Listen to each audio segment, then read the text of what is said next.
বেলাল এটা কেমন জুলুম, কতদিন হলো তোমার কণ্ঠের আজান শুনি না। বেলাল রে তোর কি মন চায় না আমি নবীর জিয়ারতে আসতে? বেলাল আয়, আমি নবীর জিয়ারতে আয় রে বেলাল আয়, কতদিন হলো তোমার কণ্ঠের আজান শুনি না। স্বপ্ন যখন নবীজি দেখাইছে, এ মুসলমান, হযরত বেলাল সুদূর সিরিয়ার দামেস্ক থেকে পাগলের মতো দৌড়াইলেন, পাগলের মতো ছুটে আসলেন।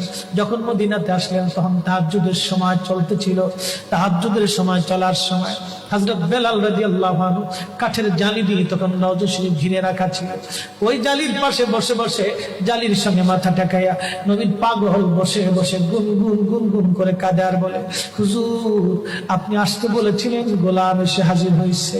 নবী গো, আজান দিতে বলেছেন, আমি আজান দিলে আপনি আগে নামাজে আসতেন, এখন আজান দিলে কি নবী আপনি নামাজে আসবেন? হুজুর এখন আজান দিলে কি আপনি নবী নামাজে আসবেন? নতুন মুয়াজ্জিন আসছে আজান দেওয়ার জন্য, এসে দেখে নবীর মুয়াজ্জিন বেলাল কাঁদে।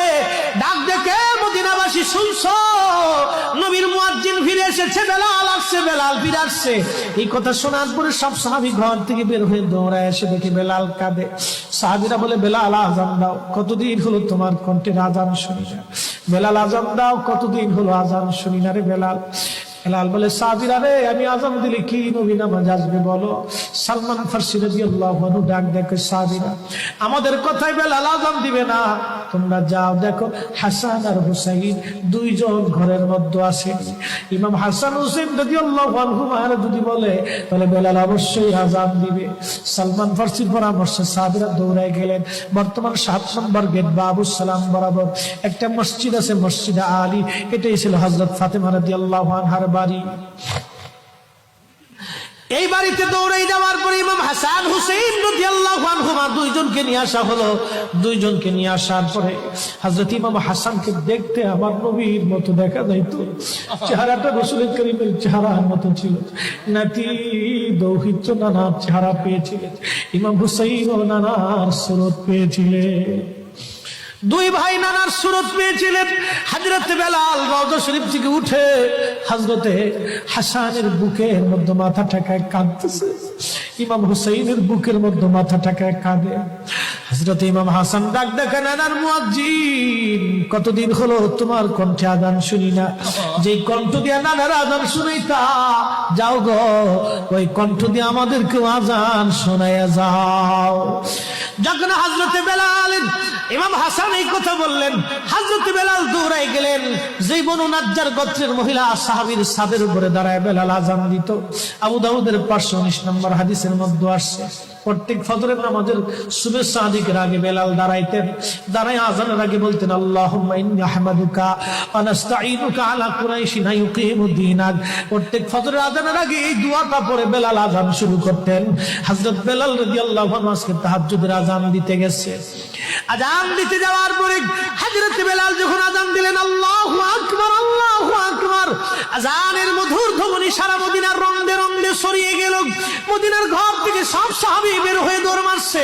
আবার যখন বলেন আল্লাহু আকবার, আল্লাহু আকবার, সব সাহাবী, মহিলা, বৃদ্ধ, বনিতা ঘর থেকে বের হয়ে দৌড় মারছে। যখন বলল আশহাদু আল্লা ইলাহা ইল্লাল্লাহ, মদিনার ঘর থেকে সব মহিলারা ঘর থেকে বের হয়ে দৌড় মারছে রে, আর কান্না করে, নবী বুঝি ফিরে আসছে রে। আবার যখন বলেন আশহাদু আল্লা ইলাহা ইল্লাল্লাহ, তখন মদিনার মানুষ কান্না করতেছিল, গুন গুন গুন গুন করে কান্না করে। মদিনার ভিতরে আওয়াজ বের হয়ে গেল, নবী বুঝি আসছে রে, নবী বুঝি ফিরে আসছে রে, নবী বুঝি ফিরে আসছে রে, নবী বুঝি আসছে। হযরত বেলাল যখন বলেন আশহাদু আন্না মুহাম্মাদুর রাসূলুল্লাহ, মদিনার মাটিগুলি থরথর থরথর করে কেঁপে উঠছে রে। মদিনার মানুষের কান্না বেড়ে গেল। হযরত বেলাল অজ্ঞান হয়ে জমিনের মধ্যে পড়ে গেলেন, তিনি বেহুশ। নবীর আশিক বেহুশ হয়ে গেলেন। বেলালের মতো আশিক যদি আমরা হইতাম, এ দুনিয়ায় নবীর দেখা পাইতাম, এ দুনিয়ায় নবীর দেখা পাইতাম। যখন হুশ ফিরে আসছে, রওজা শরীফের পাশে বসে বসে বেলাল কাদের বলে, হুজুর হুজুর আজান দিতে বলেছিলেন, আজান দিয়েছি হুজুর, আমি আজান দিলে আগে নামাজে আসতেন, আজকে আজান দিলাম আপনি হুজুর আসেন নাই। যে আজান দিলে নবী আসবে না, আমি বেলালে আজান আর কোনোদিন দিব না। হযরতে বেলাল কিছুদিন পরে কলিজা ফেটে নবীর বিরহ বেদনা সহ্য করতে না পেরে তিনি চলে গিয়েছিলেন পরপারে কলিজা